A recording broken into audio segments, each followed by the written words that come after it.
Good morning to all of you. Welcome to GK facts. Current में जानेंगे video के अंदर। जैसे कि आपको पता होगा कि हमने जो एक नई क्लास स्टार्ट करी है जो कि किसकी है, डेली जीके जीएस और करंट अफेयर के डोज की।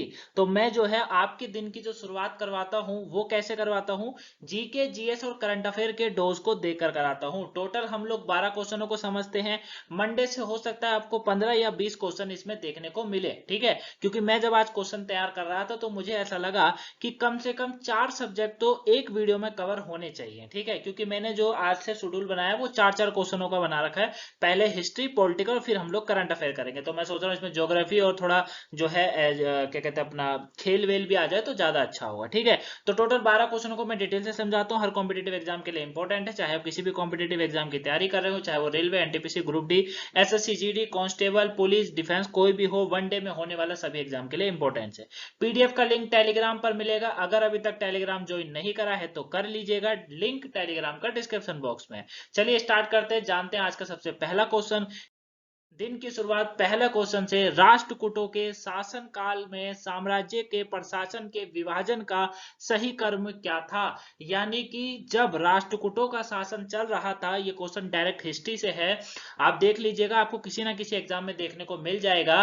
तो जब राष्ट्रकूटों का शासन चल रहा था उस समय साम्राज्य के प्रशासन के विभाजन का सही क्रम क्या है ये आपको बताना है। यहाँ पर विभाजन की बात हो रही है तो विभाजन के बारे में बताइए। तो इसका जो सही है आंसर वो है ऑप्शन ए।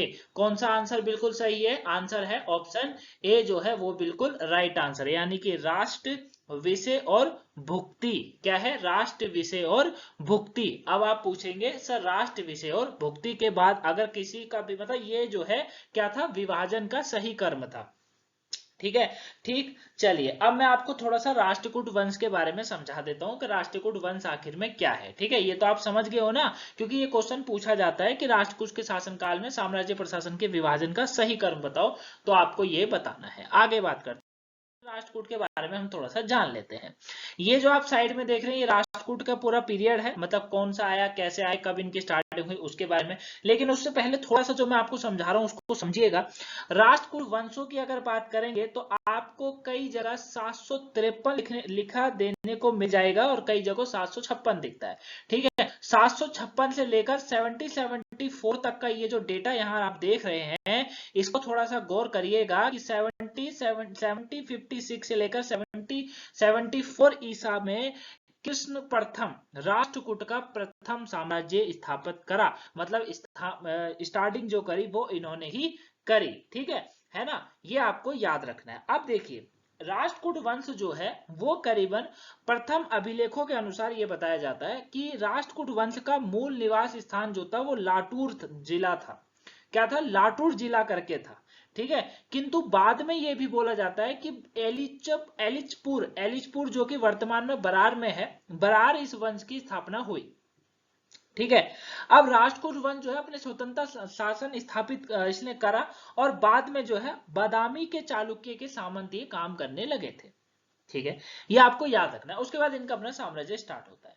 दंती दुर्ग इसमें सबसे इंपॉर्टेंट, ये आप देख सकते हैं दंती दुर्ग संस्थापक माना, संस्थापक जो है वो दंती दुर्ग यहाँ पे लिखा हुआ है, ठीक है। उसके बाद कृष्ण प्रथम और उसके बाद जो है हाँ 735 देख सकते हैं आप, 735 756 उसके बाद, ठीक है। ये चाचा यहाँ पर लिखा हुआ है, ठीक, ये भी ध्यान रखिएगा। फिर उसके बाद ये पूरा टाइम पीरियड इनका चलता रहता है। लास्ट जो इसका राजा बचा था वो था कर्क द्वितीय। कौन था? कर्क द्वितीय था। अंतिम शासक था 972 से लेकर 973 के टाइम पीरियड में माना जाता है, ठीक है। इन्हीं के बारे में क्वेश्चन और आता है कि एलोर और एलिफेंटा की गुफाएं, है ना, पूछा जाता है। तो ये राष्ट्रकूटों के काल में निर्माण इनका हुआ था। किसकी? एलोर एवं एलिफेंटा की गुफाएं जो कि महाराष्ट्र के अंदर है हुआ था। अब ये भी पूछा जाता है कि कितनी गुफाएं हैं, तो एलोर एवं एलिफेंटा की कुल 34 गुफाएं हैं। 1 से 12 तक में बौद्ध धर्म के बारे में संबंधित है। 10वीं गुफा विश्वकर्मा गुफा है, ठीक है। बौद्ध धर्म में सबसे प्रसिद्ध विश्वकर्मा को माना गया तो 10वीं गुफा उनकी है। 13 से लेकर 29 तक में हिंदू धर्म से संबंधित है।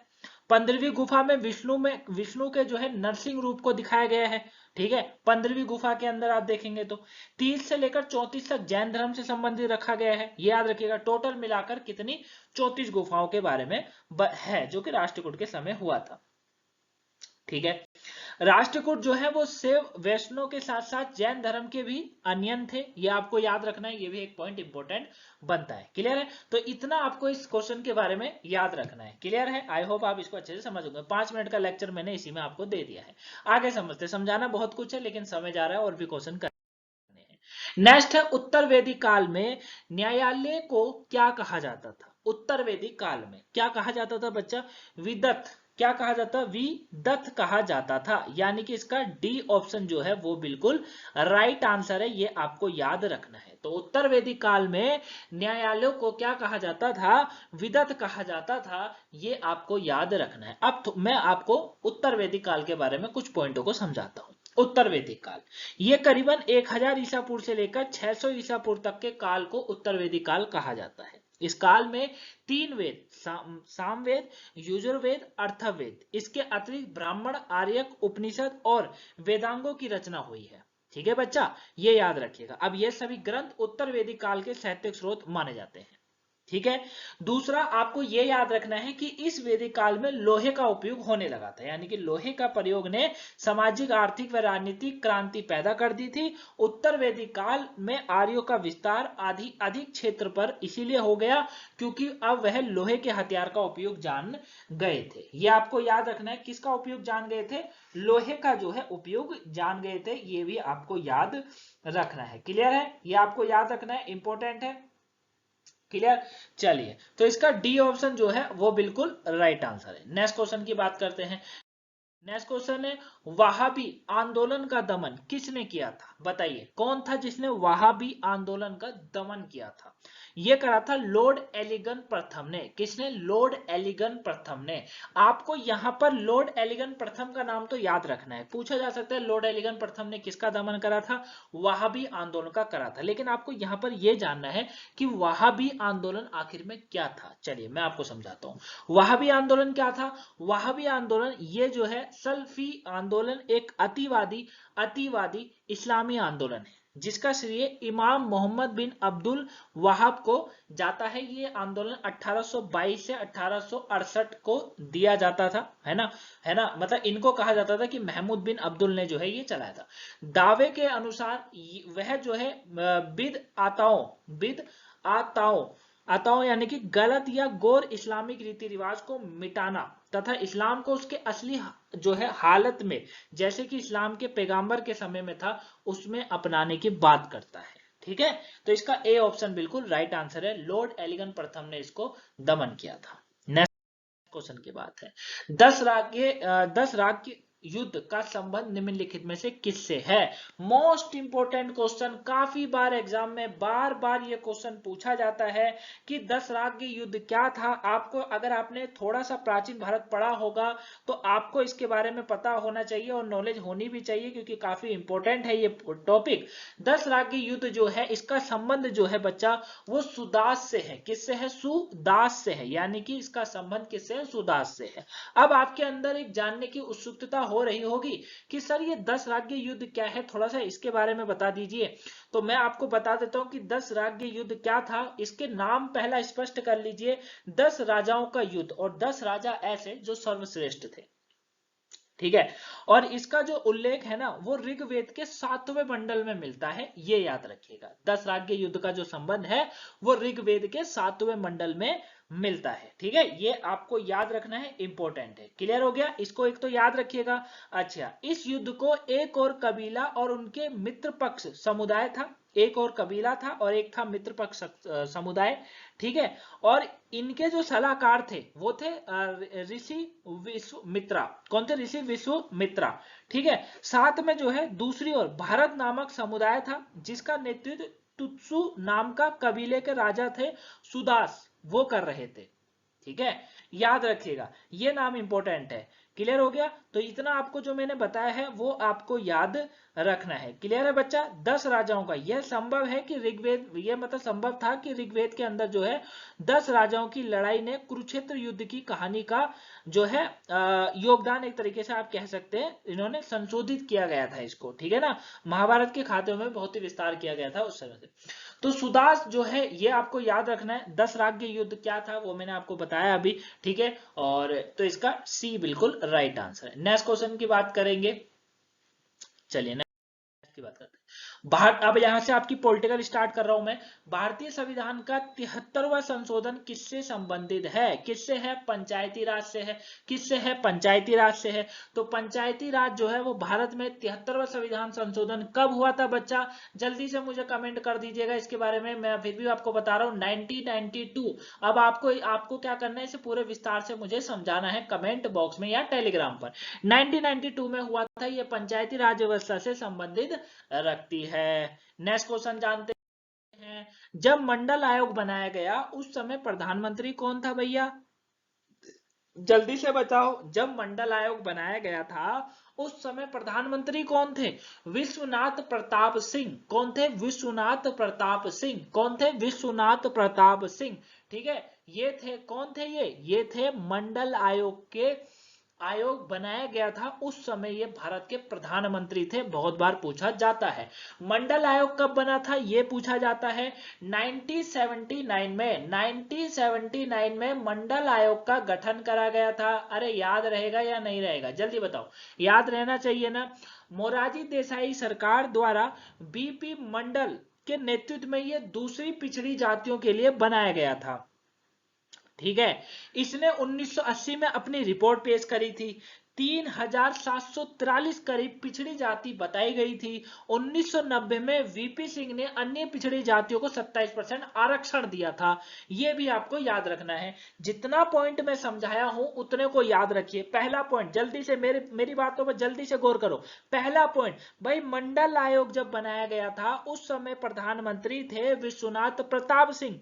पहला आयोग जल्दी से याद करो। पहला पॉइंट विश्वनाथ प्रताप सिंह। दूसरा याद करना है मंडल आयोग का गठन 1979 में। सरकार किसकी थी? मोरारजी देसाई की।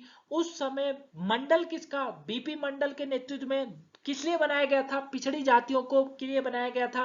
रिपोर्ट कब पेश होती है? 1980 में होती है। रिपोर्ट में क्या बताया गया? 3743 जातियों को पिछड़ा जाति बताया गया और 1990 में वीपी सिंह ने अन्य पिछड़ी जातियों को 27% आरक्षण दे दिया। खत्म। एक ही बारी में सब आपको समझ आ गया होगा। आगे समझते हैं इसको। नेक्स्ट क्वेश्चन क्या है हमारा? नेक्स्ट क्वेश्चन है, भारत के संविधान में संवैधानिक उपचारों का अधिकार है। बिल्कुल सही है। जो नागरिकों को उनके अधिकारों के लिए किसी भी व्यक्ति यहां तक कि सरकार के खिलाफ खड़ा होने का अधिकार देता है। यह कौन सा अनुच्छेद है भैया? यह है 32वां अनुच्छेद। इस क्वेश्चन ने अपने आप को काफी डिफेंड करा है, आप समझिए। आर्टिकल 32 ये कहता है कि संवैधानिक उपचार का अधिकार भारत के संविधान के अनुच्छेद 32 में है। इसके अनुसार कोई व्यक्ति अपने मौलिक अधिकारों का हनन करने पर न्यायालय में जा सकता है। अगर सरकार ही हनन कर रही है तो भी जा सकता है, यानी कि सरकार के खिलाफ भी खड़ा हो सकता है। उसको कहते हैं आर्टिकल 32। क्लियर है? याद रहेगा। चलिए नेक्स्ट क्वेश्चन समझते हैं बच्चा। नेक्स्ट क्वेश्चन है, सुप्रीम कोर्ट के मुख्य न्यायाधीश द्वारा किसे हटाया जा सकता है? मतलब सुप्रीम कोर्ट का जो मुख्य न्यायाधीश है वो किसको हटा सकता है? राष्ट्रपति को हटा सकता है। किसको? खुद के विवेक से राष्ट्रपति को हटा सकता है। ए बिल्कुल राइट आंसर है। अब ये कैसी बात कर दी मैंने आज?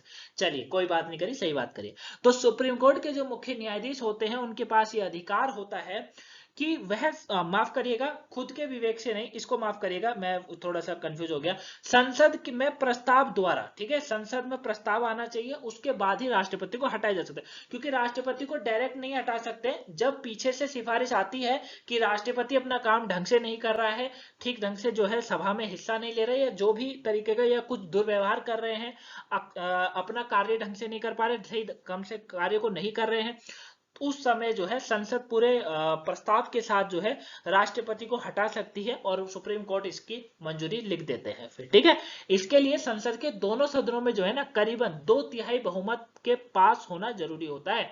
2/3 का बहुमत होना चाहिए दोनों सदनों के अंदर, तब जाकर हटाया जा सकता है। क्लियर है बच्चा? चलिए अब आते हैं हम लोग अपने करंट अफेयर पर। करंट अफेयर क्या कहती है आज की? महात्मा गांधी की जयंती 2 अक्टूबर को कौन से राज्य सरकार मृत भूमि योजना पोर्टल लॉन्च करेगी? ये करेगी उत्तर प्रदेश की सरकार। उत्तर प्रदेश की सरकार ने कहा है 2 अक्टूबर को वो महात्मा गांधी जी की जयंती पर मातृभूमि योजना को जो है लॉन्च करेगी। आपको याद रखना है इस पोर्टल के माध्यम से बताया जा रहा है कि जनता को जोड़ा जाएगा। सफलता कितनी मिलती देखने वाली बात है। नेक्स्ट है किसने हाल ही में भारतीय समाचार पत्र सोसाइटी आईएनएस का प्रेसिडेंट निर्वाचित किया गया है? के राजा प्रसाद रेड्डी को। किसको? के राजा प्रसाद रेड्डी को करा गया है। बी बिल्कुल राइट आंसर है। 2022-23 के लिए तेलंगा दैनिक साक्षी के श्री के राजा प्रसाद रेड्डी को हाल ही में भारतीय समाचार पत्र सोसाइटी का प्रेसिडेंट जो है निर्वाचित किया गया है। ये आपको याद रखना है, ठीक है। इकोनॉमिक टाइम्स के मोहित जैन का स्थान ये अभी लेंगे। नेक्स्ट क्वेश्चन है किस बैंक प्रबंधन निदेशक व कार्यकारी अधिकारी ने हाल ही में हैदराबाद में हैकिंग लैब का उद्घाटन किया है? ये यूनियन बैंक ऑफ इंडिया के द्वारा, ठीक है, उद्घाटन हुआ है। तो यानी कि यूनियन बैंक ऑफ इंडिया जो है इसके कार्यकारी अधिकारियों ने हाल ही में हैदराबाद में हैकिंग लैब का उद्घाटन करा है, ठीक है। ये आपको याद रखना है। सिक्योरिटी सेंटर ऑफ एक्सीलेंस के द्वारा जो है ये प्रबंधन करा गया है, ठीक है। चलिए नेक्स्ट क्वेश्चन समझ लेते हैं हम लोग। आज का अपना लास्ट क्वेश्चन है करंट कैसे। इजराइल और किस देश ने हाल ही में आर्टिफिशियल इंटेलिजेंस का उपयोग करते हुए लाल सागर में संयुक्त नौसेना अभ्यास किया है? तो किसने करा है? अमेरिका ने। इजराइल ने अमेरिका के साथ करा है।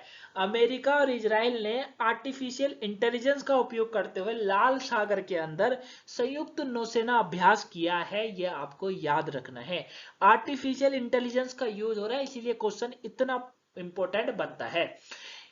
इजरायली सेना की ओर से एक जानकारी में बताया गया था अभी कि दक्षिणी इजराइल में एयरलेट जो है ना कि खाड़ी में तथाकथित डिजिटल शील्ड अभ्यास में इजरायली नौसेना और मध्य पूर्व में अमेरिकी नौसेना के 5वें बेड़े ने हिस्सा लिया था, ठीक है। इसका सी बिल्कुल राइट आंसर है। तो ये आज के टॉप 12 क्वेश्चन थे। मैंने हिस्ट्री, पॉलिटिकल और फिर आपका करंट अफेयर पे खत्म करा है।